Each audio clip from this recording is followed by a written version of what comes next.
Pelan-pelan, tarik pelan. Capek ah.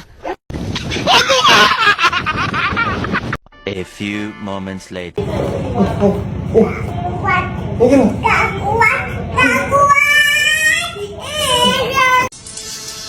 Avengers! Assemble.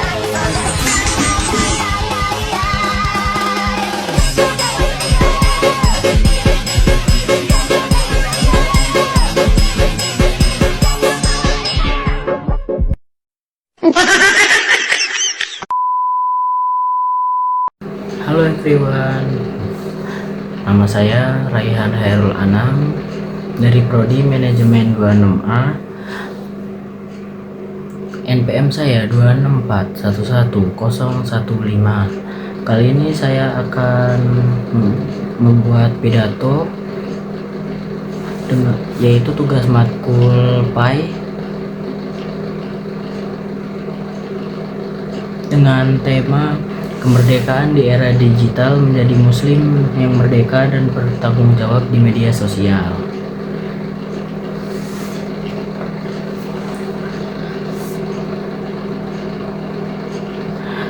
Jadi sini saya akan memulai pidato dengan tema kemerdekaan di era digital, menjadi muslim yang merdeka dan bertanggung jawab di media sosial. Assalamualaikum warahmatullahi wabarakatuh. Alhamdulillahirabbil alamin. Segala puji bagi Allah Subhanahu wa taala yang telah memberikan kita nikmat iman, kesehatan, dan kesempatan untuk berkumpul dalam keadaan baik. Salawat serta salam semoga selalu kita panjatkan kepada kehadiran Nabi besar Muhammad Yaid Sallallahu Alaihi Wasallam, kepada keluarga, sahabat, dan kita semua selaku umatnya hingga akhir zaman. Yang saya hormati Bapak atau Ibu dosen serta teman-teman yang saya banggakan, pada kesempatan kali ini saya akan menyampaikan pidato yang berjudul Kemerdekaan di Era Digital, Menjadi Muslim yang Merdeka dan Bertanggung Jawab di Media Sosial. Teman-teman yang saya banggakan, ketika mendengar kata kemerdekaan, mungkin yang langsung terlintas di pikiran kita adalah perjuangan para pahlawan, pengibaran bendera merah putih, dan terbebasnya Indonesia dari penjajahan. Tetapi, pernahkah kita bertanya, apakah seseorang benar-benar merdeka hanya karena negaranya sudah merdeka? Menurut saya, jawabannya belum tentu ya. Karena di zaman sekarang ini kita tidak lagi dijajah oleh bangsa lain, tetapi kita bisa saja dijajah oleh sesuatu yang lebih dekat dengan diri kita sendiri.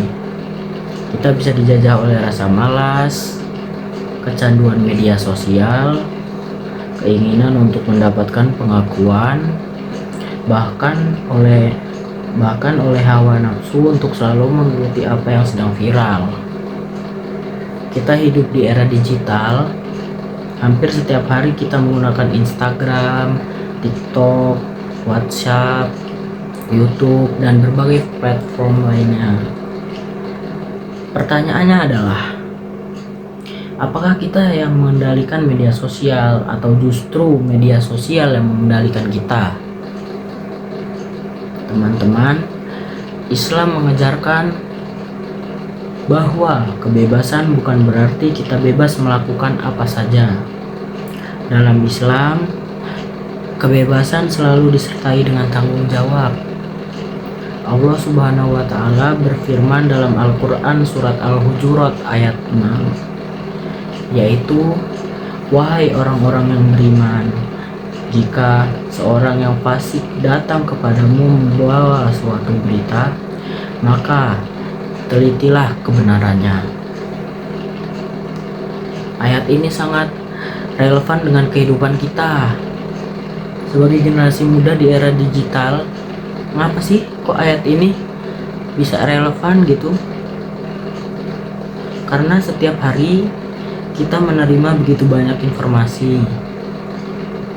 Ada berita yang benar, ada yang belum tentu benar, bahkan ada informasi yang sengaja dibuat untuk menipu atau memprovokasi.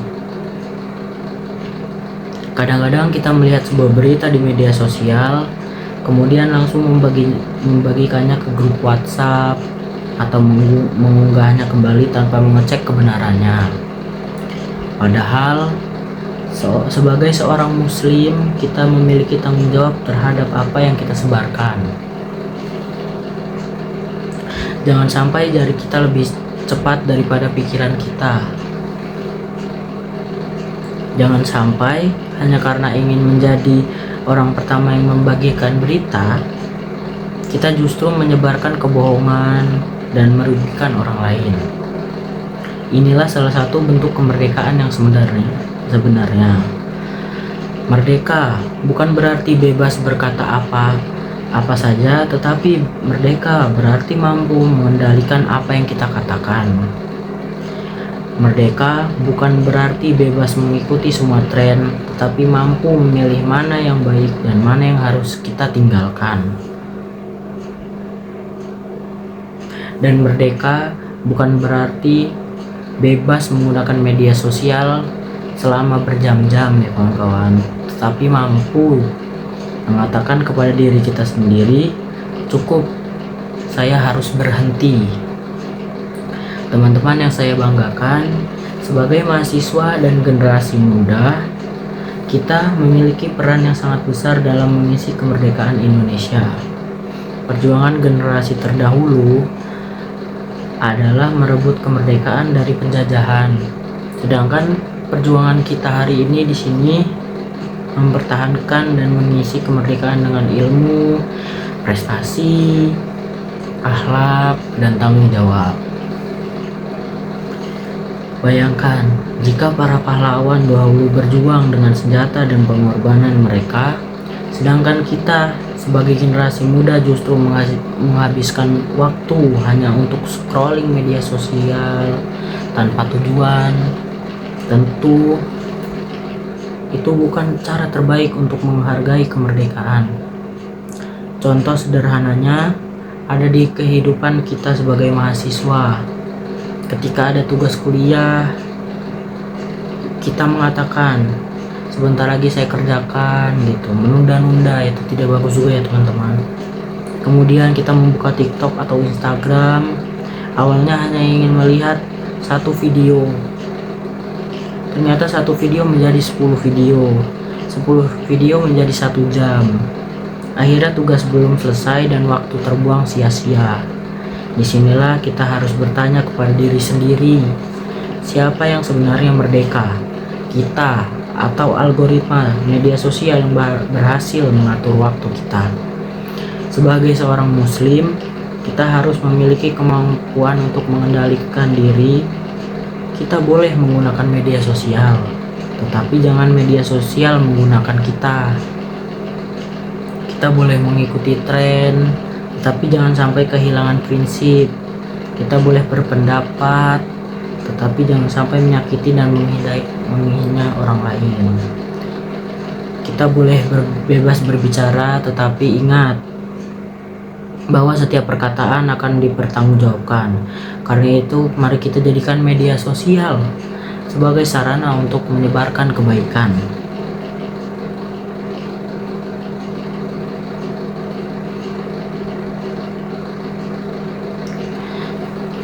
Dan jadikan kemerdekaan sebagai kesempatan untuk menjadi manusia yang lebih bermanfaat.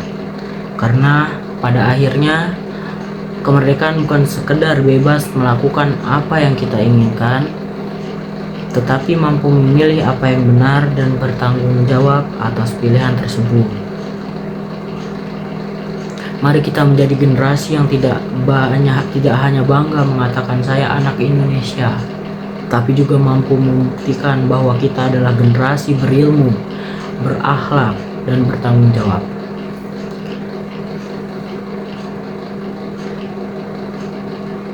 Semoga kemerdekaan Indonesia menjadi kesempatan bagi kita untuk terus berkarya, belajar, dan memberikan manfaat bagi agama bangsa dan negara. Oke, jadi kali ini pidato yang saya sampaikan untuk pertemuan kali ini. Wassalamualaikum warahmatullahi wabarakatuh.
Summary.